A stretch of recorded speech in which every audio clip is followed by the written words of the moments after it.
Myself, Dr. Mamta Sharma, Associate Professor Political Science, Government College, Behror। MA final के research methodology के paper में आप सभी का पुनः स्वागत एवं अभिनंदन। इससे पूर्व के वीडियो में हमने क्वेश्चनियर को समझा था, प्रश्नावली को समझा था। हम सब एक रिसर्च के लिए जो जो टेक्निक्स प्रयोग में लाई जाती है उसके अंदर हमने प्रश्नावली, अनुसूची, साक्षात्कार इन सभी को शामिल किया था। आज के वीडियो में हम प्रश्नावली के बाद शेड्यूल देखेंगे कि अनुसूची क्या है।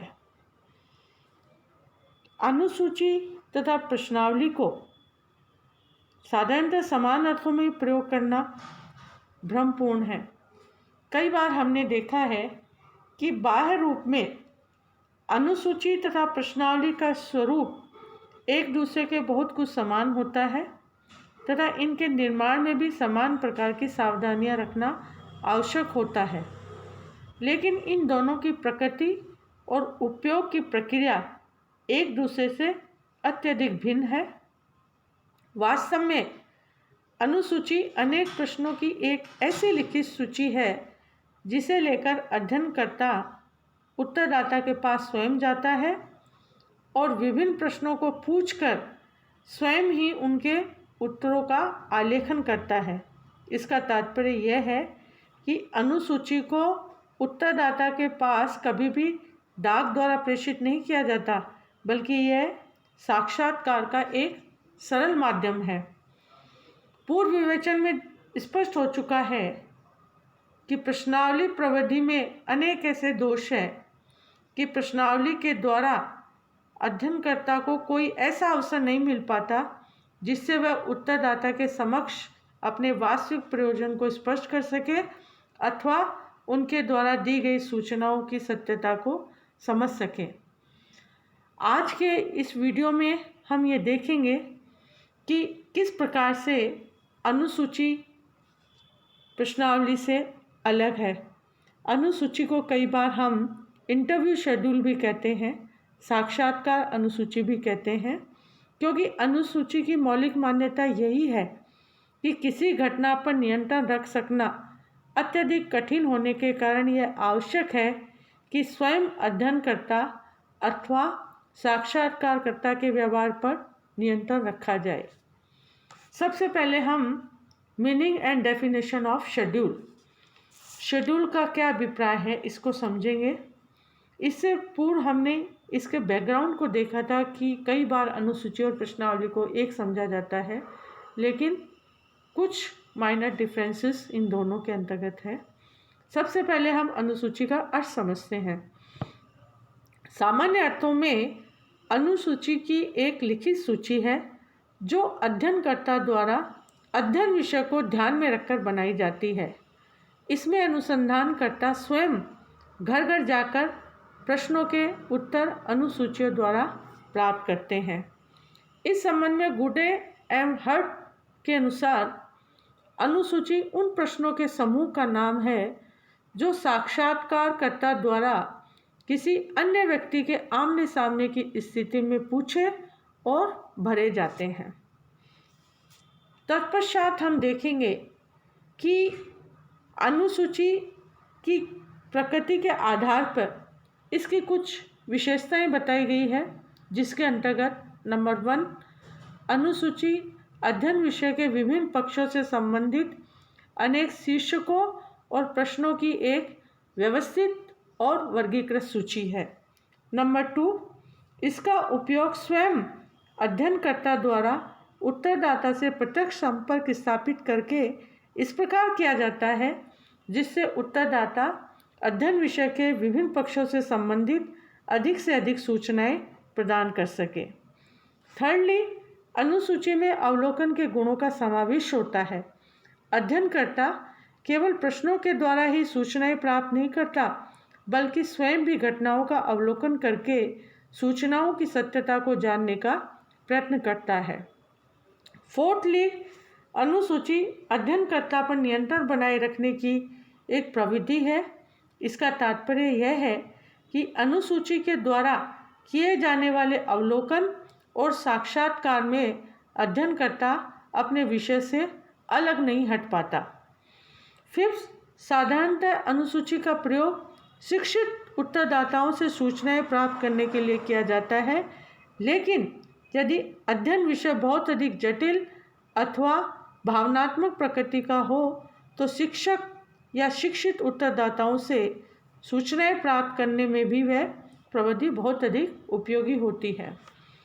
6, अनुसूची एक छोटे क्षेत्र के किए जाने वाले अध्ययन के लिए अधिक उपयुक्त होती है, लेकिन विशेष परिस्थितियों में एक बड़े क्षेत्र में फैले हुए सीमित संख्या वाले उत्तरदाताओं से सूचनाएं एकत्रित करके भी इसका महत्व और अधिक हो जाता है। अनुसूची की इस प्रकृति से स्पष्ट हो जाता है कि अधिकांश सामाजिक घटनाओं में अनुसूची की उपयोगिता प्रश्नावली से भी अधिक है। तत्पश्चात हम देखेंगे what is the object of schedule, कि अनुसूची के उद्देश्य क्या है। इसके अंतर्गत हम 3 बातों को रखते हैं। नंबर 1, वैलिड स्टडी, जिसे हम प्रामाणिक अध्ययन कहते हैं। प्रामाणिक उत्तर प्राप्त करने के लिए अनुसंधानकर्ता स्वयं व्यक्तिगत रूप से व्यक्तियों से संबंध स्थापित कर वही उत्तर प्राप्ति करने में का प्रयत्न करता है जो उनकी दृष्टि में उपयोगी व सार्थक हो। इससे अध्ययन में प्रामाणिकता आती है। Number 2, guard against useless collection, अनुपयोगी संकलन से बचाव। अनुसूची का दूसरा उद्देश्य यह है कि विषय से संबंधित प्रश्नों का क्रमबद्ध उत्तर प्राप्त करना होता है। अनुसूची में ऐसी कोई गलती नहीं हो सकती क्योंकि प्रश्न लिखित एवं क्रमबद्ध है, अतः इसमें केवल संबंधित तथ्यों का ही संकलन किया जाता है। Thirdly, useful in collecting numerical facts, संख्यात्मक आंकड़ों के संकलन में उपयोगी। यह प्रविधि संख्यात्मक सूचनाओं एवं आंकड़ों के संकलन में भी बहुत अधिक उपयोगी है और विचारात्मक सूचनाओं या भावनात्मक जानकारी के लिए प्रविधि उपयुक्त नहीं है। ये हम ऑब्जेक्ट्स के अंतर्गत इन बातों को देखते हैं। तत्पश्चात हम देखेंगे कि टाइप्स ऑफ शेड्यूल, की अनुसूची कितने प्रकार की होती है। इसके अंतर्गत हमने सबसे पहले ऑब्जर्वेशन शेड्यूल को रखा है, जिसे हम अवलोकन अनुसूची कहते हैं। यह अनुसूची का वह प्रकार है जिसमें साक्षात्कार के लिए किन्हीं निश्चित प्रश्नों का समावेश नहीं होता। ऐसी अनुसूची का उद्देश्य विभिन्न शीर्षकों अथवा अध्ययन विषय से संबंधित उन पक्षों को स्पष्ट करना होता है जिनके आधार पर अध्ययनकर्ता घटनाओं का स्वयं अवलोकन करके प्रमुख तथ्यों को संकलित कर सके। इस आधार पर अवलोकन अनुसूची को अवलोकन प्रदर्शिका भी कहा जाता है। सेकेंडली, रेटिंग शेड्यूल, जिसे हम मूल्यांकन अनुसूची कहते हैं। इसके अंतर्गत सूचनादाताओं की मनोवृत्तियों, अभिरुचियों एवं पसंद का मूल्यांकन एवं सामाजिक समस्याओं एवं घटनाओं का मूल्यांकन एवं उनकी तुलनात्मक स्थिति का निर्धारण किया जाता है। मूल्यांकन अनुसूची में विभिन्न प्रश्नों के उत्तरों का महत्व संख्या से निर्धारित कर लिया जाता है और उत्तरदाता विभिन्न उत्तरों के क्रमिक महत्व को समझते हुए एक विशेष उत्तर इसके अंतर्गत देता है। थर्डली, डॉक्यूमेंट शेड्यूल, जिसे हम प्रलेख अनुसूची कहते हैं। प्रलेख अनुसूचियों का उपयोग ऐसी सामग्री का आलेखन करने के लिए किया जाता है जिन्हें विभिन्न प्रकार के प्रलेखों, व्यक्तिगत जीवन, इतिहास तथा अन्य प्रकार से प्राप्त किया जा सकता है।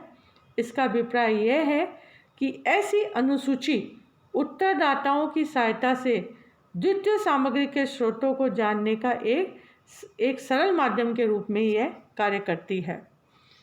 फोर्थली, इंस्टीट्यूशन सर्वे शेड्यूल, संस्था सर्वेक्षण अनुसूची। इस प्रकार की अनुसूची का प्रयोग किसी संस्था जैसे धर्म, परिवार, शिक्षा आदि के विशिष्ट पहलुओं को अध्ययन करने के लिए किया जाता है। कोई संस्था अपनी प्रकृति से जितनी अधिक जटिल होती है, उनके अनुसार ऐसी अनुसूची का आकार भी अपेक्षाकृत अधिक बड़ा हो जाता है। इसका कारण यह है कि जटिल तथ्यों के अध्ययन करने के लिए निर्धारित प्रश्नों की संख्या अधिक होने से ही उपयोगी सूचनाएं प्राप्त की जा सकती है।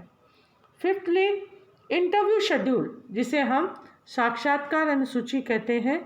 यह अनुसूची किसी विशेष विषय पर कुछ व्यक्तियों का साक्षात्कार करने का एक महत्वपूर्ण माध्यम है।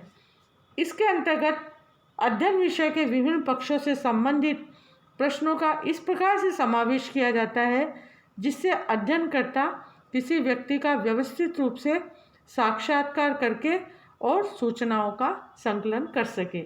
इस तरह से हम देखते हैं कि शेड्यूल के निम्नलिखित टाइप्स हैं।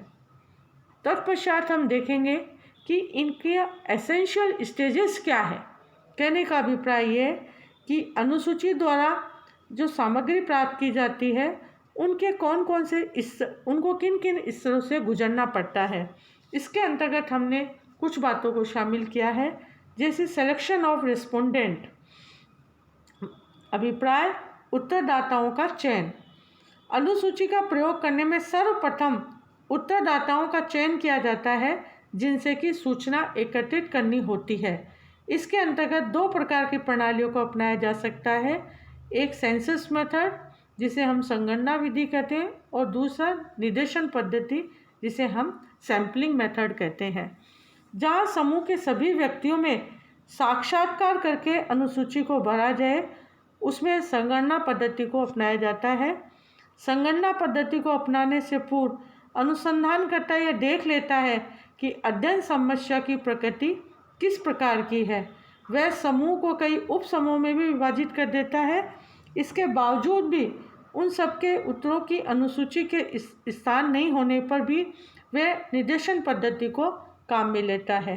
निर्देशन पद्धति द्वारा कुछ उत्तरदाताओं का चयन कर उनका साक्षात्कार कर लिया जाता है और उनसे प्राप्त सूचनाओं को अनुसूची में भर दिया जाता है। तत्पश्चात हम secondly the selection and training of investigators, जांचकर्ता का चयन एवं प्रशिक्षण। इसके अंतर्गत जहाँ कुछ लोगों का साक्षात्कार करना होता है वहाँ अनुसंधानकर्ता स्वयं जाकर उनसे अभिष्ट सूचना प्राप्त कर उसे अनुसूची में भर सकता है। यदि साक्षात्कारताओं की संख्या अधिक हो तो अनुसंधानकर्ता कुछ ऐसे जांचकर्ताओं का चयन कर लेता है जो बड़ी कुशलता और सूझबूझ के साथ अनुसूची में साक्षात्कार द्वारा सूचनाओं को भर सकता है और उनके चयन में अनुसंधानकर्ता को बड़ी सावधानी रखनी पड़ती है, क्योंकि बिना अनुभव वाले जिन जांचकर्ताओं का चयन किया जा रहा है वे यदि अनुपयुक्त सिद्ध होते हैं तो अनुसंधान कार्य सही रूप में संचालित नहीं हो सकता। Thirdly, collection of data. जो तथ्य सामग्री का संकलन किया जाता है उसके अंतर्गत हम निम्न बातों को देखते हैं। फर्स्टली, कॉन्टैक्ट विथ इन्फॉर्मेट्स, सूचनादाताओं से संपर्क। साक्षात्कार द्वारा सूचना प्राप्त करने से पूर्व सूचनादाताओं से संपर्क करना होता है और इस संपर्क स्थापित करने में क्षेत्रीय कार्यकर्ताओं की कुशलता, उनकी चतुरता, धैर्य एवं शांति से काम लेना पड़ता है। यदि आरंभ में ही कार्यकर्ता सूचनादाता को प्रभावित नहीं कर पाता तो उनसे सूचना प्राप्त करना मुश्किल हो जाता है और यदि सूचनादाता के मस्तिष्क में कार्यकर्ता के प्रति कुछ गलत धारणाएं बैठ गई हो या कोई संशय पैदा हो गया हो तो ऐसी स्थिति में सूचना प्राप्त करना बिल्कुल असंभव हो जाता है। इसलिए इसके अंतर्गत कांटेक्ट बड़े ध्यान से करना पड़ता है। सेकेंडली, इंटरव्यू, साक्षात्कार।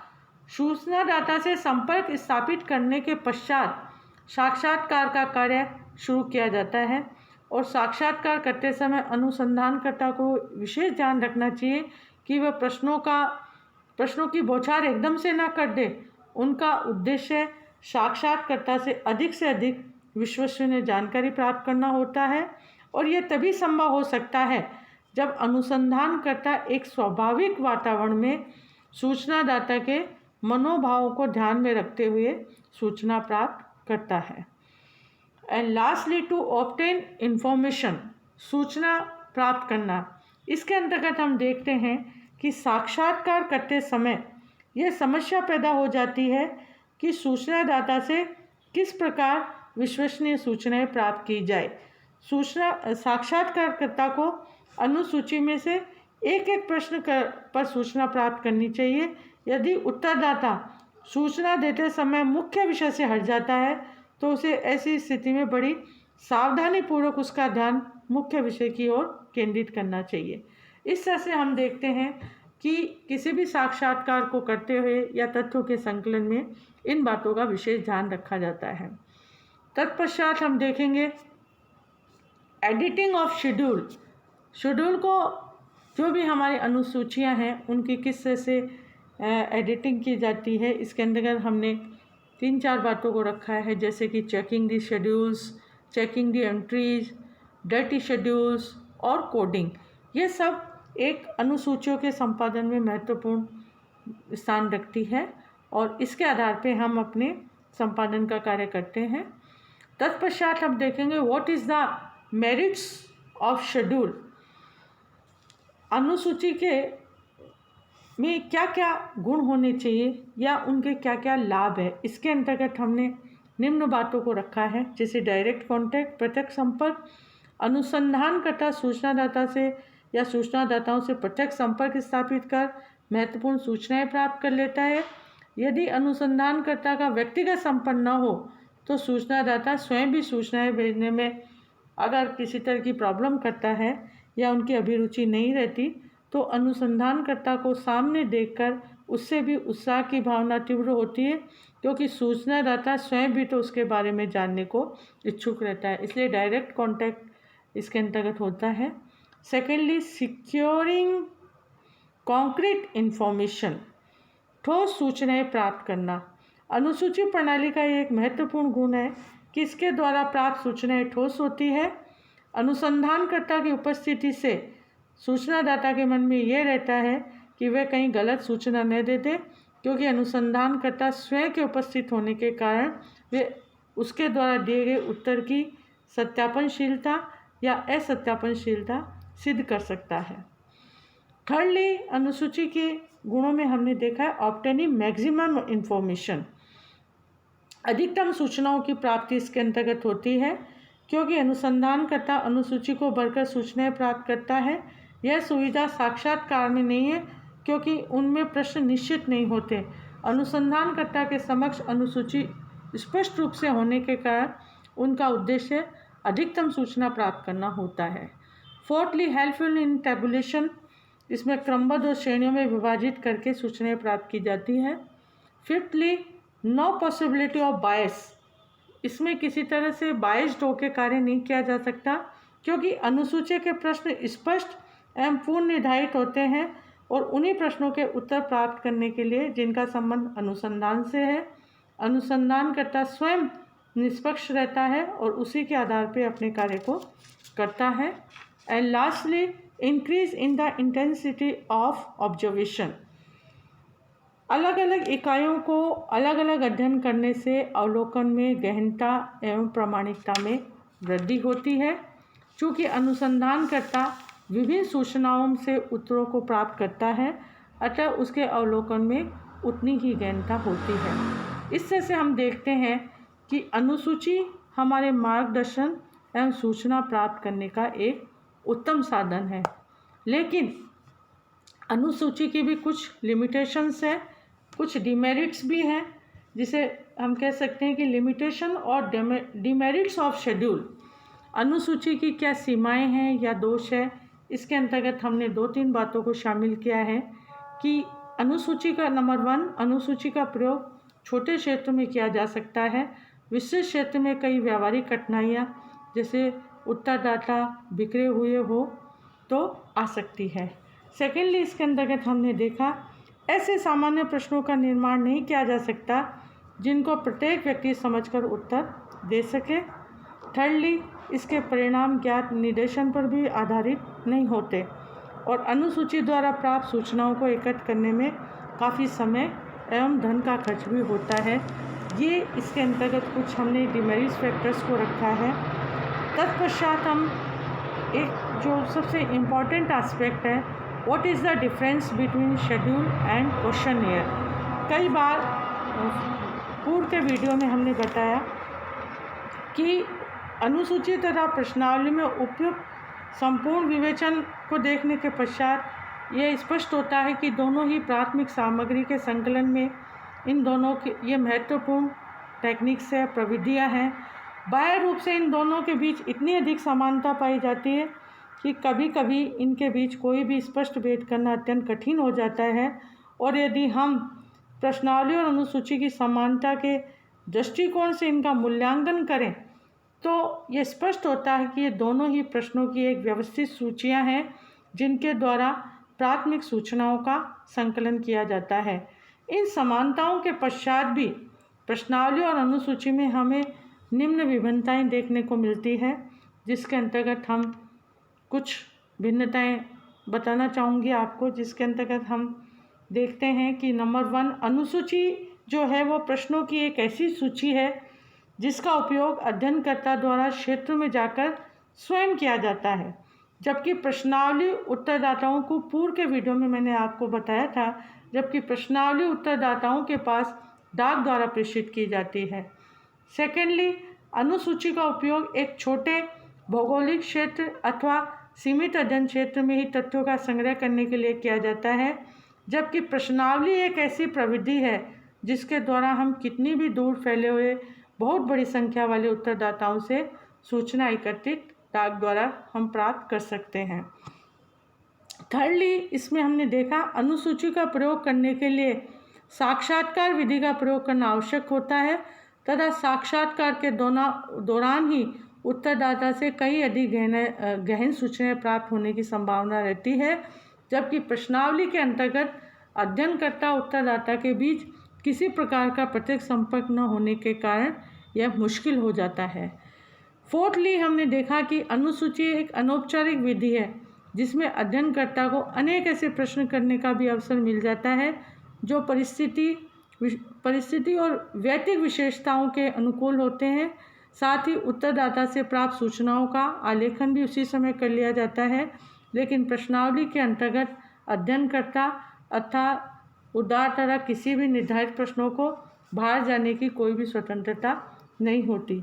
इसी तरह हमने देखा कि अनुसूची के अंतर्गत उत्तरदाता और अध्ययनकर्ता के बीच प्रत्यक्ष संपर्क होने के कारण गोपनीय सूचनाओं का संकलन कर सकना बहुत अधिक कठिन होता है।